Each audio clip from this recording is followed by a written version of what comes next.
또 우리 말씀 듣기 전에 인사 나눠야 되겠는데 그동안 우리가 집사님, 권사님 잘 오셨습니다. 반갑습니다. 그렇게 인사했는데 오늘 좀 다르게 인사하십니다. 오늘 옆 사람 보시면서 집사님, 권사님, 집사님 저 왔어요. 그래볼까요? 자, 시작. 집사님 저 왔어요. 저 왔어요. 네, 저 왔어요. 예, 반갑습니다. 반갑습니다.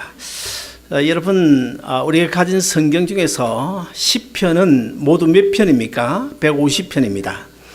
자, 시편 150편, 이 시편을 읽어보면 정말 참 와닿지 않는 그런 내용 거의 없어요. 정말 너무너무 좋습니다. 그러나 그 시편 150편 중에서 가장 마음에 와닿는, 가장 우리가 좋아하는 시편이 몇 편일까요? 시편 23편이죠. 거의 아마 공통적인 그런 관심을 가지고 있는 것 같습니다. 그래서 스폴츠 목사님은 이 시편 23편을 가리켜서 시편의 진주다 그런 이야기를 했습니다. 그리고 알렉산더 맥클레인이라는 신학자는 이 시편 23편을 가리켜서 시편 23편을 읽고 눈물을 흘려보지 않은 사람은, 눈물을 닦아보지 않은 사람을 가리켜서 과연 성도라고 말할 수 있을까? 이런 말까지 했습니다. 여러분, 시편 23편 1절이 어떻게 시작하나요? 여호와는 나의 목자시니 내게 부족함이 없으리로다. 여러분, 여호와는 나의 목자시니 내게 부족함이 없으리로다.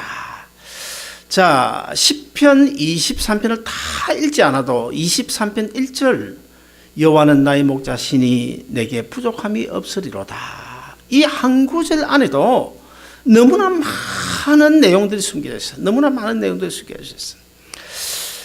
여호와는 나의 목자시니, 여호와가 나의 목자시니 내가 무슨 걱정을 할 필요가 있나?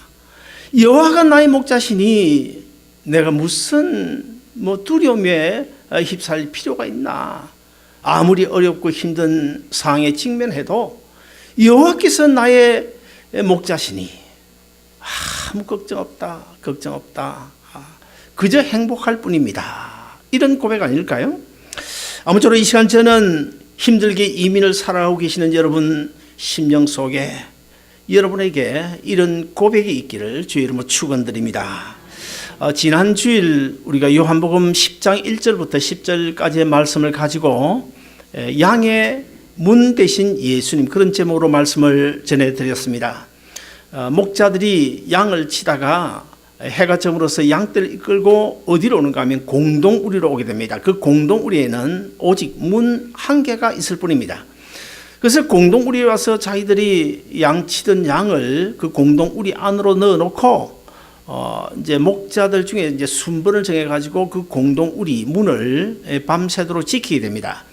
그러면 그 다음날 아침에 이제 다른 여러 목자들이 와가지고 그 공동우리 안으로 들어가서 문 안으로 들어가가지고 자기 양의 이름들을 불러요. 양이 많지 않은 그런 목자는 이름을 하나 정해놓고 김아무개 양, 박아무개 양 이름을 부르면 그 양들이 얼마나 그 주인의 목소리를 잘 알아듣는지, 다른 것은 너무너무 무지한데 주인의 음성만은 기가 차게 알아듣는 거예요. 그래서 주르르 따라나가서 또 초지를 찾아 풀을 뜯다가 저녁이 되면 또 다시 공동우리에 들어오는, 그런데 그 공동우리의 문이 하나뿐인데 그 문을 통과하지 아니하면 안 된다는 거예요.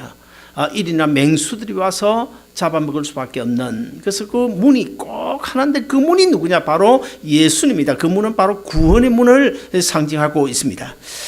사랑하는 여러분, 저는 이 시간에 우리 아름다운 동산교회 성도들 여러분 모두가 정말 그 문, 양의 문, 구원의 문 되신 예수님을 통해서 하나님의 자녀여 천국 백성 된 것을 분명히 믿고, 이 시간에 또 아직도 거듭나지 못한 분이 있으면 우리 주님께서 우리를 위하여 예비해 놓으신 그 구원의 문에 다 들어갈 수 있기를 주의 이름으로 축원드립니다.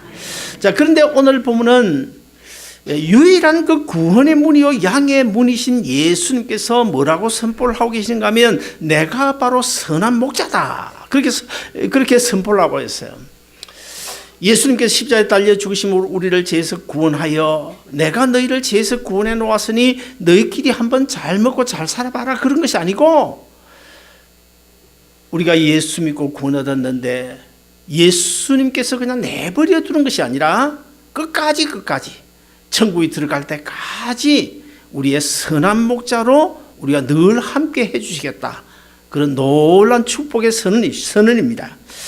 여러분, 세상에는 보면 내가 내 인생의 목자가 되어주겠다고 하는 사람들이 간혹 있죠. 그런 사람들이 많이 있는데, 그래서 간혹 보면 이 사람이 나를 정말 좋은 대로 인도해 주려는가 보다, 그래서 따라가는 경우가 많이 있지 않습니까? 선한 목자인 줄 알고 따라가다 보면 어떤 것을 느낍니까? 선한 목자가 아닌 거예요.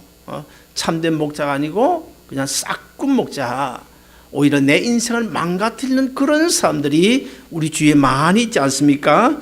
그런데 예수님은 오늘 본문에서 우리로 하여금 내가 바로 선한 목자다, 선한 목자다 그러면서 선한 목자와 싹군 목자가 있는데, 선한 목자와 싹군 목자가 어떤 것인지를 이렇게 분명하게 구분하여 우리에게 설명을 해주고 있는데, 오늘 본문 11절 12절을 우리 다시 한 번 더 같이 읽어보시겠습니다.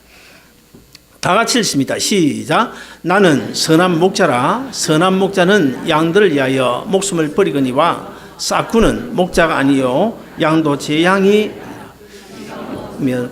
양을 버리고 달아나느니라. 자, 여러분, 저기 말씀에 보면 선한 목자, 싹군 목자가 나오는데, 자, 싹군 목자와 선한 목자의 차이점이 뭘까요? 먼저 이 싹군 목자를 보면, 첫째는 양을 치는 목자는 목자인데 그 양이 자기 양이 아니라는 것입니다.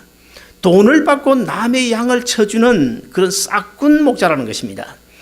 자, 자기 양이 아니기 때문에 양보다는 오히려 자기 자신을 먼저 생각합니다. 양을 치기는 지대 자기 생계 문제를 먼저 생각하고 어쩔 수 없이 양을 치는 사람, 그 사람을 가리켜서 싹군 목자로 말하고 있어요. 자, 그렇기 때문에 이 싹군 목자는 먹고 사는 문제, 이 생계 문제를 먼저 생각하고, 양이야 어떻게 되든 말든 간에 나만 먹고 살면 된다, 거기에 중점을 두고 있고, 그리고 안전 문제도 양의 안전을 먼저 생각하는 것이 아니라 자기 자신의 안전을 먼저 생각합니다. 그래서 이리가 오거나 맹수가 오게 되면 양들이야 잡혀 먹든지 말든지 내버리고 도망가 버린다. 오늘 본문에 예수님이 그렇게 말씀하고 있습니다. 오늘 본문에서 말하는 이 싹군 목자는 예수님 그 당시에 제사장들을 중심으로 한 종교인들을 지칭하고 있습니다. 그러나 그들뿐만 아니고 우리 주님께서 심판주로 나중에 다시 오실 때까지 이 땅에 작은 목자들이 많이 있잖아요.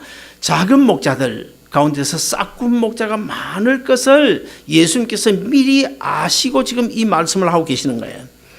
사랑하는 여러분, 오늘날 사실 양을 위하여 자기 목숨을 버리려고 하는 목사들이 얼마나 될까요? 간혹 저에게 우리 주위에서 이제 이런 질문을 해왔습니다. 요즘에는 그런 질문 안 하는데, 어떤 질문을 해왔는가 하면, 아니 목사님이 교회를 개척해서 지금까지 참 은혜 가운데 목회도 잘하고 계시고 교회도 아주 안정되게 잘하고 계시는데 왜 위임 목사 위임식을 안 합니까? 이런 질문들을 많이 해요. 여러분, 위임 목사 제도가 우리 헌법에 있는데 위임 목사가 뭔지 아십니까? 위임 목사는 주님으로부터 위임받은 그 교회, 아름다운 동산교회든 어느 교회든 간에 위임식을 하면 주님께서 그 교회를 평생 위임한다는 거예요. 그래서 위임식을 하고 나면 그 교회가 크든 작든 사례비를 많이 주든 적게 주든 간에 은퇴할 때까지 평생 그 교회를 위하여 생명을 바쳐 충성하고 헌신하겠다. 그리고 교회는 그 목사님에 대한 모든 생활을 책임지겠다. 이것이 위임 목사 제도입니다. 근데 여러분, 자, 위임 목사 위임식을 할 때는 눈물 콧물 흘리면서 하나님께 맹세하잖아요. 하나님 감사합니다. 내가 이 교회에서 정말 죽기까지 충성하고 생명 바쳐 성도를 사랑하고 섬기고 섬기면서 목회하겠습니다. 그렇게 다짐하고 맹세해요. 그러다가 1년, 2년, 3년 지나서 어디 큰 교회 많은 사람들이 모이는 좋은 교회, 사례금 많이 주는 그런 교회가 우리 교회 오라고 청등을 하면 어떻게 합니까? 눈물 콧물 흘리면서 맹세했던 그 내가 언제 그런 맹세했냐고, 내가 언제 목숨 바쳐 성도들을 끝까지 지키며 목회하겠다고 약속했느냐고, 헌신짝처럼 교회도 버리고 성도들도 버리고 도망가 버리는 그런 시대가 되지 않았습니까? 그리고 또 교회 입장에서도 보면 위임식을 했으면 평생 그 교회 목회를 하고 또 그 목사님을 섬기면서 잘 같이 교회를 섬겨 나가야 될 텐데, 목사님이 조금 뭔가 실수를 하거나 잘못하거나 뭔가 마음에 들지 않으면 어떻게 합니까? 목사가 나가주기를 바라는 그런 시대 아닙니까? 이런 시대에 위임 목사가 왜 필요할까요? 위임식 100번 해놔봐도 더 좋은 데가 있으면 금방 그냥 교회 버리고 가버리는 그런 시대인데, 그래서 저는 사실 헌법에 있지만은 위임 목사 제도를 별로 그렇게 탐탁지 않게 생각하는 사람 중에 한 사람입니다. 여러분, 목사들이 왜 큰 교회 가려고 합니까? 왜 큰 교회 가려고 하는가요? 여러 가지 나름대로 이유를 대기는 합니다만, 그러나 엄밀히 우리가 성경적으로 보면 한마디로 싹군 목자이기 때문입니다. 왜 위임식까지 해놓고 그렇게 교회를 잘 섬기면 되는데, 사례 좀 더 준다, 좋은 환경에서 교인 많이 모이는 큰 교회에서 오라 하면 그냥 가버리는 이유가 뭐예요? 한마디로 싹군 목자이기 때문입니다. 그런 목사들이 우리 주위에도 사실 많이 있잖아요. 제가 만약에 오늘 이 설교 우리 교회 홈페이지에 올라가지고 그런 분들이 내 설교를 들으면 저를 아마 아주 몹쓸 사람을 욕을 할 것입니다만, 저는 상관없어요. 1970년대, 1960년대 들어 목회자도 하나의 직업이라고 볼 때, 목사는 배후자 직업 몇 순위 정도 되는지 아십니까? 직업 순위를 쭉 이렇게 1번부터 정해 놓았으면 1960년대 후반 70년대 초에만 해도 목사의 그 직업 몇 순위인가 하면 17순위였습니다. 17순위가 어디 정도 되는지 아십니까? 이발사 다음입니다. 그 한마디로 이야기하면 이발사보다 직업이 못하다, 그만큼 목회자의 삶이 어려웠다는 거죠. 자, 그러다가 1980년대 우리나라 경제 성장을 이룬 1980년대 이후에 목사의 직업 순위 몇 순위까지 올라간지 아십니까? 5순위까지 올라서 5순위, 4순위, 3순위까지 그냥 막 치고 올라갔어요. 그래서 서울에서 이제 그 이름 있는 큰 교단 신학교는 한 번 그냥 입시 시험바가 들어갈 수가 없어요. 3수, 4수를 했습니다. 그리고 여대생들의 경우에 어떻게든지 신학생에게 시집 가야 되겠다, 그러니까 줄을 선 때가 있었다고 그래요. 근데 지금은 목사님들의 인기가 식어져 가지고 한국에 지금 작은 신학교 속속 지금 문 닫고 있고요. 3수, 4수는 그냥 줄만 쓰면 아무 데나 들어갈 수 있습니다. 미국에도 신학교가 얼마나 많이 문을 닫는지 몰라요. 저는 차라리 잘된 것이라고 봅니다.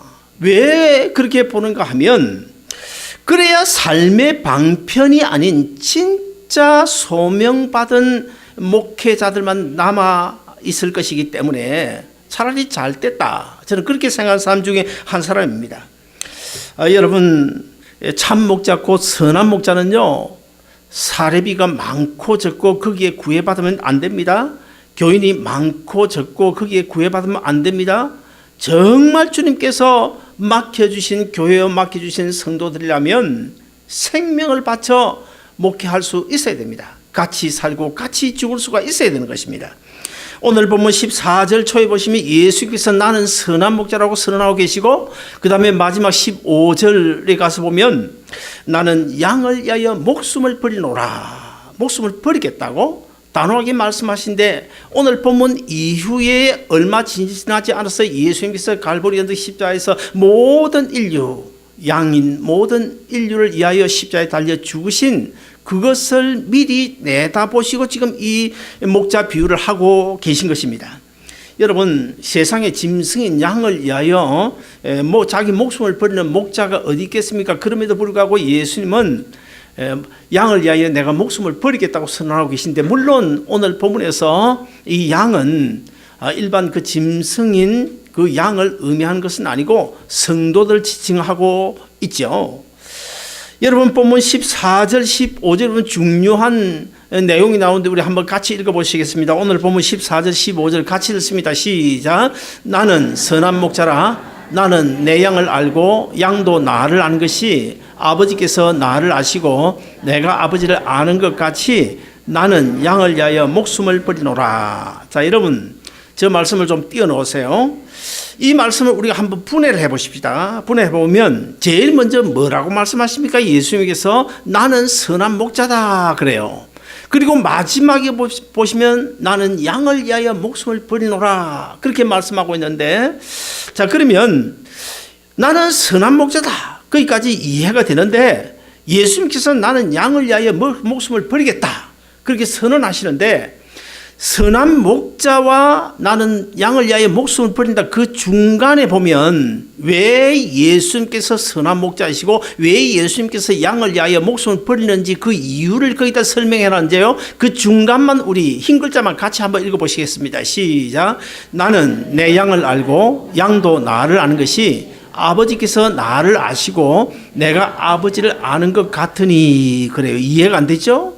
저기 보면 가장 중요한 단어는 안다라는 단어입니다. 안다. 아버지께서 나를 아시고 나 또한 아버지를 안다. 안다. 이 안다라는 말이 나오는데, 이 안다, 지금 오늘 본문에서 이 안다라는 말은 헬라어로 기노스코라고 그래요. 기노스코. 그런데 이 기노스코가 어디서 나온 말이냐면 구약 성경 히브리어로 기록이 되었는데, 구약 성경에서 안다라고 하는 그 단어가 뭐냐면 야다라고 하는 단어입니다. 야다. 그 안다고 하는 야다를 헬라어로 번역한 것이 신약 성경의 안다, 기노스코예요. 그러면 그 야다가 무슨 뜻이냐? 야다는 우리식으로 내가 박현주 집사님이 안다, 아니면 내가 오바마 대통령이 안다, 이런 정도의 머리로 아는 것을 이야기하지 않습니다. 우리 한국식으로 하면 안다 그러면 내가 무엇을 안다 그렇게 생각하지만, 이 성경에서 안다라고 하는 말은 아주 깊은 뜻이 있는데, 어떤 뜻이냐면 호세아서에 보면 호세아 선지자가 뭐라 그럽니까? 우리가 여호와를 알자, 열심히 여호와를 알자 하는데, 그 알자라고 하는 그 안다는 단어가 뭐예요? 야다라는 단어인데, 그 야다의 뜻이 뭔지 아십니까? 남자 부부가 이불 밑에서 아내와 남편이 서로가 서로를 아는 그것을 가리켜서 야다, 안다라고 해요. 우리하고는 전혀 뜻이 다르죠. 그리고 아까 오늘 본문 14절 15절에서 아버지께서 나를 알고 내가 아버지를 안다라고 하는 그 안다, 똑같이 야다고 헬라어로는 기노스코인데, 이것은 무슨 뜻이냐? 아버지가 나를 알고 내가 아버지를 안다. 이것은 바로 부자지간을 이야기합니다. 부자지간. 부자지간이 서로 아버지가 자식을 알고 자식이 아버지를 아는 그 깊은 사랑의 관계를 가리켜서 야다 기노스코, 지금 그렇게 이야기하는 거예요. 그러므로 선한 목자가 아무나 될 수 있는 것이 아니고, 양을 위하여 목숨을 아무나 버릴 수 있는 것이 아니라 어떤 관계가 되어야 된다고요? 이불 속에서 남녀가, 부부가 서로가 서로를 아는 것처럼 서로 정말 깊은 그 사랑의 관계를 맺은 사람이라야 선한 목자가 될 수 있고 양을 위하여 목숨을 버릴 수 있다, 그런 이야기입니다. 그리고 아버지와 자식의 관계처럼 정말 끊을 수 없는 그런 혈연 관계처럼 그런 관계가 되어져야 선한 목자가 될 수 있고 양을 위하여 목숨을 버릴 수 있다, 그런 이야기입니다. 여러분, 부부가 정말 서로 사랑하면 어떻게 해요? 아내가 아프면 너무 안타깝잖아요.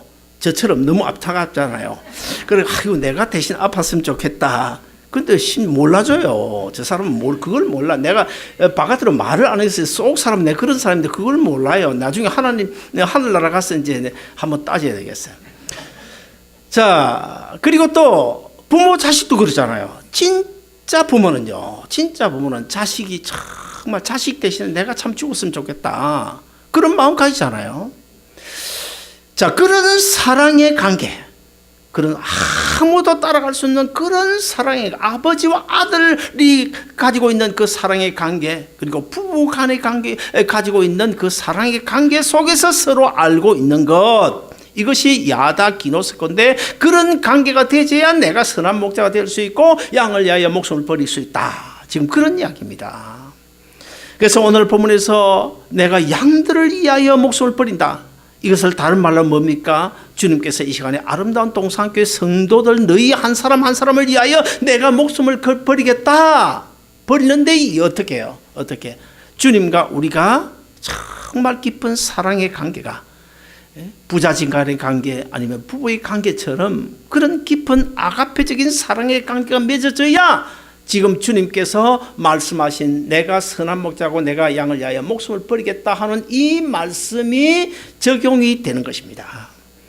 사랑하는 여러분, 예수님이 자신을 가리켜서 나는 선한 목자라고 말씀하셨는데 일반 이 목자들의 이야기가 아닙니다. 이것은 얼마 후에 십자가에 달려 죽으심으로 우리를 위하여 목숨을 버리실 그것을 염두에 두고 우리를 가리켜서 지금 양이라고 그러고 또 목숨을 버린다. 예수님 자신의 사역을 지금 여기서 말씀하고 있는 거예요. 그런데 우리가 성경을 이제 읽고 이제 설교하는 우리 전도사님들 잘 들으시길 바랍니다. 우리가 잠언을 가지고 설교하든 창세기를 가지고 설교하든 시편을 가지고 설교하든 요한계시록을 가지고 설교하든 간에 어떤 내용, 어떤 사건을 가지고 설교해도 거기에 반드시 예수님이라는 답이 나와야 됩니다. 예수님이라는 답이 안 나오면 그 설교는 틀린 설교입니다. 그 성경이 말할 설교 아니에요. 어떤 사건, 어떤 내용, 어떤 이야기라도 거기에 우리가 깊이 묵상하고 진짜 믿음에 성숙한 사람은요, 거기서 예수님을 발견할 수 있습니다. 십자가 부활을 우리가 언제나 발견할 수 있어야 됩니다. 자, 우리가 예수를 믿습니다. 그냥 막연하게 예수를 믿는다고 말하지만 사실은 우리가 예수 믿는다. 예수란 뜻이 뭡니까? 마태복음 1장 21절을 보시면 가브리엘 천사가 찾아와서 예고하는 가운데 이는 예수라는 뜻을 여러분 잘 들으시길 바랍니다. 이는 자기 백성을 저희 죄에서 구원할 자이심이라. 그런 뜻. 그렇게 기록하고 있어요. 무슨 말입니까? 이는 하나님께서 자기 백성 미리 선택해 놓은 자기 백성을 저희 죄에서 죄에 빠진 저희를 구원하기 위하여 오신 하나님의 아들이다. 그것이 바로 예수란 뜻입니다. 그런데 그럼 그리스도는 뭘까요? 그리스도는 헬라어로 기름 부음을 받은 자다 그런 뜻이고 구약 성경을 기록한 히브리어로는 메시아입니다. 메시아도 기름 부음을 받은 자다. 그러므로 메시아나 그리스도는 똑같은 단어입니다. 하나는 헬라어고 하나는 히브리어일 뿐이지 기름 부음을 받은 자다 뜻입니다. 어떤 사람이 기름을 붓습니까? 구약 성경에 보면 선지자를 세울 때 머리에 기름을 붓습니다. 제사장을 세울 때 머리에 기름을 붓습니다. 왕을 세울 때 머리에 기름을 붓습니다. 이 세 가지 직분자를 세울 때 머리에 기름을 부음을 받는데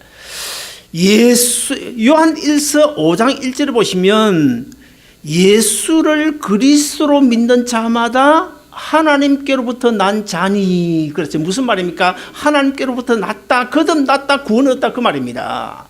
그러므로 우리가 예수를 그리스도로 믿을 때에 우리가 구원 얻은 성도들 된다 그 말인데, 그러면 왜 예수를 그리스도로 믿어야 됩니까? 예수님은 자기 백성을 구원하기 위하여 이 땅에 오신 하나님의 아들이다 그런 뜻이고, 그리스도는 세 가지 직분, 예수님께서 자기 백성을 구원하러 이 땅에 오시되 그냥 막연하게 맨손으로 온 것이 아니고 뭔가를 가지고 왔는데 뭘 가지고 왔냐? 세 가지 직분을 가지고 온 거예요.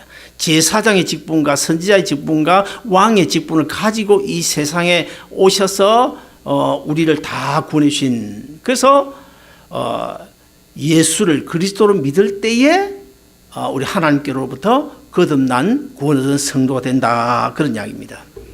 여러분, 자, 이 말씀이 어느 정도는 이해가 될 텐데요. 그래서 저는 이 본문에서 이 선한 목자가 하는 일들을 보세요. 하는 일들을 보시면 바로 예수 그리스도라는 그 이름의 뜻이 그 선한 목자 속에 숨겨져 있습니다. 선한 목자가 첫째 뭘 합니까? 양을 위하여 목숨을 버립니다. 뭘 이야기합니까? 제사장의 직분을 가지신 예수님을 가리키고 있어요. 예수님께서 이 땅에 오셔서 제사장이 되셔서 우리의 모든 인류의 죄를 짊어지고 한 몸에 짊어지시고 십자가에 달려 죽으신 제사장의 직분을 가지고 오셨다는 것을 성경은 말씀하고 있는데, 오늘 본문에서 이 선한 목자도 바로 내가 양을 위하여 목숨을 버린다, 제사장의 직분을 가지고 우리를 선한 목자로 인도해 주시겠다는 거예요. 그 다음에 두 번째, 선지자는 뭐 하는 겁니까? 선지자는 천국 복음을 이 땅에 가지고 온 것을 이야기하는데, 자, 제사장은 다른 말로 하면 인간의 문제를 하나님께 내놓는 거예요. 선지자는 그와 반대로 하나님의 말씀을 인간에게 전달하는 직분입니다. 그러므로 선지자는 천국 복음을 이 땅에 전파하는 것인데, 바로 예수님이 이 땅에 오실 때 천국 복음을 가져오셨고, 또 예수님이 십자가에 달려 죽으신 그 십자가의 사건 자체가 바로 복음이에요. 그 복음을 만들어서 우리에게 선포해 주신 선지자의 직분을 가져오시다, 그 말입니다. 그러면 선한 목자는 뭐냐? 선한 목자는 십자가 제사장으로 십자가에 자기 목숨을 내어놓는다. 그 다음에 두 번째는 양들에게 있어서 가장 필요한 거 뭐예요? 죄인들, 범죄한 인간에 있어서 가장 필요한 게 뭡니까? 구원의 소식입니다. 구원의 소식. 예? 구원의 소식, 생명의 말씀입니다. 양들에게 있어서 가장 기쁜 소식이 뭘까요? 가장 필요한 것이 뭘까요? 푸른 초지 아니겠습니까? 그 선한 목자는 양떼를 이끌고 여기저기 푸른 초지를 찾아가지 다니는데, 바로 선지자의 직분도 이 선한 목자 안에 숨겨져 있다는 거예요. 그 다음에 세 번째, 이 목자가 손에 들고 있는 게 뭐예요? 지팡이를 들고 있습니다. 언제나. 이 지팡이는 성경에서 뭘 상징할까요? 왕권을 상징합니다. 왕권. 이 목자가 양을 치다가 이제 일이나 맹수가 달려오게 되면 어떻게 합니까? 그 가지고 있던 지팡이를 가지고 그 맹수나 이리를 후려치고 자기 양들을 보호하잖아요. 보호해서 양이 우리까지 오고 또 초지까지 데리고 나가고. 뭘 이야기하는 것일까요? 바로 예수님께서 왕의 직분을 가지고 오셨다, 이 말은 내가 너희를 죄 가운데서 구원해 놓아서 너희끼리 잘 먹고 잘 살아봐라, 너 한번 내 힘대로 한번 살아봐라, 그런 것이 아니고, 우리 주님 오실 때 우리가 천국 갈 때까지 우리를 성령으로 이끌어 인도하고 계시는데 우리가 이제 좀 더 넘어가서 18장 이후에 가서 보면, 10장 마지막에 가서 보면 이런 이야기 나옵니다. 예수님께서 아버지께서 내게 주신 자를 내가 하나도 잃어버리지 아니하고 마지막 날에 다 살리리라, 이런 말이 나와요. 무슨 말입니까? 바로 목자와 같이 인도자, 왕권을 가지고 우리를 끝까지 이끌어 보호해 가시겠다, 그 말입니다. 사랑하는 여러분, 예수 그리스도의 부름을 받은 이 목사는요, 한 시대, 저 같은 경우에는 이 시대죠. 이 한 시대를 이 땅에 사는 동안에 하나님이 맡기신 그 양들로 하여금 생명을 얻게 해야 되는데, 어떻게 해야 양들로 하여금 생명을 얻게 할 수 있는 것입니까? 죽는 길밖에 없어요. 죽는 길밖에는 방법이 없습니다. 죽지 않으면 절대 자존심도 죽어야 되고 체면도 죽어야 되고 모든 것이 죽어야 됩니다. 내가 살아있으면 절대로 선한 목자는 될 수 없어요. 목숨을 버리는 그런 선한 목자는 될 수가 없는 것입니다. 그래서 사도 바울이 뭐라고 고백했습니까? 이제는 내가 산 것이 아니요 내 안에 예수 그리스도께서 사신 것이라. 그러면서 또 사도 바울이 힘들고 어려울 때마다 무슨 고백을 합니까? 나는 날마다 죽노라. 그리고 또 유명한 이야기가 있잖아요. 우리가 살아도 주를 위하여 죽어도 주를 위하여 죽나니 사나 죽으나 우리가 주의 그리스도의 것이니라. 이런 말씀들이 다 보면 사도 바울이 목회를 하면서 그냥 자존심도 죽이고 뭐 얼마나 힘들고 어려운 일이 많았겠어요. 죽어야 생명을 살릴 수 있다. 양들을 살릴 수 있다는 거예요. 요한복음 21장에 보시면 예수님께서 부활하신 예수님께서 베드로를 찾아오시죠. 베드로를 찾아와 가지고 뭐라고 말씀하십니까? 거기 보면 베드로에게 이제 사명을 부여하시는데, 베드로야, 제일 처음에 뭐라고요? 네가 나를 사랑하느냐 그래요. 그런 다음에 뭐라고 그럽니까? 그런 다음에 사명을 부여하시는데, 내 양을 먹이라, 내 양을 치라, 내 양을 먹이라, 3번 말씀하십니다. 그러면 그냥 예수님께서 베드로를 만나가지고 베드로야 내 양 좀 쳐다오, 내 양을 먹이라, 그렇게 하셔도 될 텐데 왜 먼저 조건을 붙여요? 네가 나를 사랑하느냐? 사랑하느냐? 내 양을 먹이라, 내 양을 치라, 내 양을 먹이라. 왜 네가 나를 사랑하느냐고 먼저 전제 조건을 달고 물었을까요? 베드로가 주님을 사랑하지 않으면 양을 칠 수가 없어요. 양을 먹일 수가 없어요. 왜요? 아까 제가 설명했잖아요. 그 사랑, 주님과 내가 아버지 부자지간의 사랑, 부부간의 사랑, 그 정말 아가페 아무도 따라갈 수 없는 그 사랑의 깊은 관계를 가질 때 선한 목자가 되고 양을 위하여 목숨을 버릴 수 있는데, 베드로야, 내가 정말 그런 사랑, 야다, 기노스코, 그런 깊은 사랑을 나를 사랑하고 있느냐?